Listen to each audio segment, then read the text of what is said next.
temos aqui o nosso analista de clima, professor Pedro Cortes, ajudando a gente a entender a importância, a relevância desta decisão do Congresso Nacional. Professor, muito bom dia. Bom dia, Clarissa. Bom dia a todos. Um prazer estar aqui com vocês. Decisão importante, né, extremamente professor? Importante. E que pode ter muitos desdobramentos. Tem, em parte, ali um pano de fundo que é político mesmo, que independe da avaliação técnica, que passa pela falta de negociação com o agronegócio, passa pelos desgastes que o governo do presidente Lula vem tendo junto ao Congresso Nacional.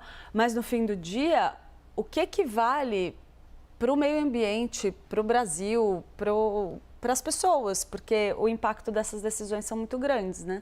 Então, Clarissa, vamos tentar entender, resumidamente, o que se propõe a derrubada dos vetos, né? Nós temos aqui uma arte com uma tabela para sintetizar para as pessoas o que está acontecendo. Então, nós temos, por exemplo, em relação às etapas de licenciamento ambiental que eram utilizadas, nós tínhamos 3 etapas: uma licença prévia, uma licença de instalação e uma licença de operação. Eram 3 licenças e isso foi substituído por uma fusão de etapas. Então, a tônica desse projeto, dessa derrubada, né, dos vetos, é simplificar o processo de licenciamento, mas veja, com isso há o forte risco de que as garantias ambientais, de que a proteção ambiental seja também muito flexibilizada, seja reduzida.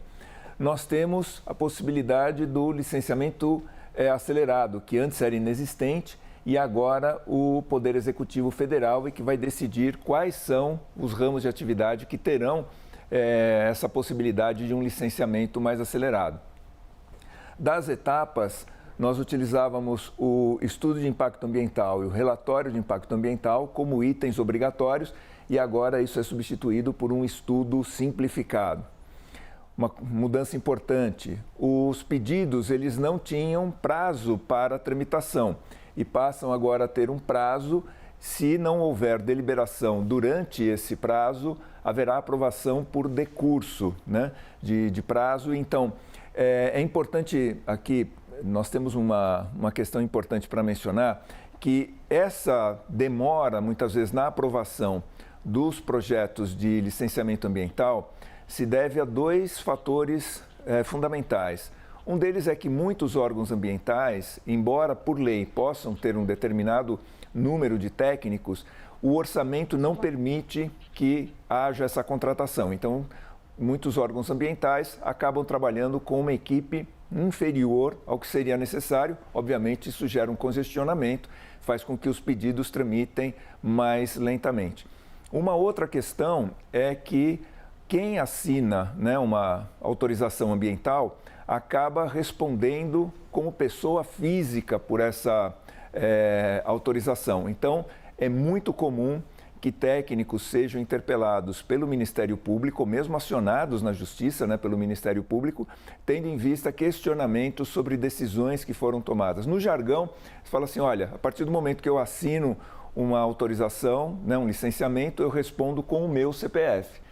Então, eles procuram tomar todos os cuidados necessários para evitar essas questões judiciais, porque quando o técnico ele é acionado, ele tem que arcar com a sua defesa, com seus próprios custos, não é o órgão ambiental que vai providenciar uma defesa. Outra questão, as consultas às comunidades, que eram obrigatórias, elas passam por uma redução, então elas não são tão necessárias, não são tão intensas. Áreas sensíveis, por exemplo, áreas de proteção, que tinham barreiras naturais, né, barreiras legais quanto ao desenvolvimento de determinados projetos, passam a ter um licenciamento possível, e órgãos ambientais, como IBAMA e ICMBio, que tinham maior autonomia técnica, inclusive podendo, né, negar licenciamento ou negar determinados pleitos, eles perdem protagonismo e passam a ser apenas órgãos consultivos. Então, essa ideia, né, de flexibilizar o licenciamento ambiental, isso obviamente agrada a vários setores, mas corre-se o risco de que isso flexibilize demais e acabe reduzindo as garantias e proteções ambientais.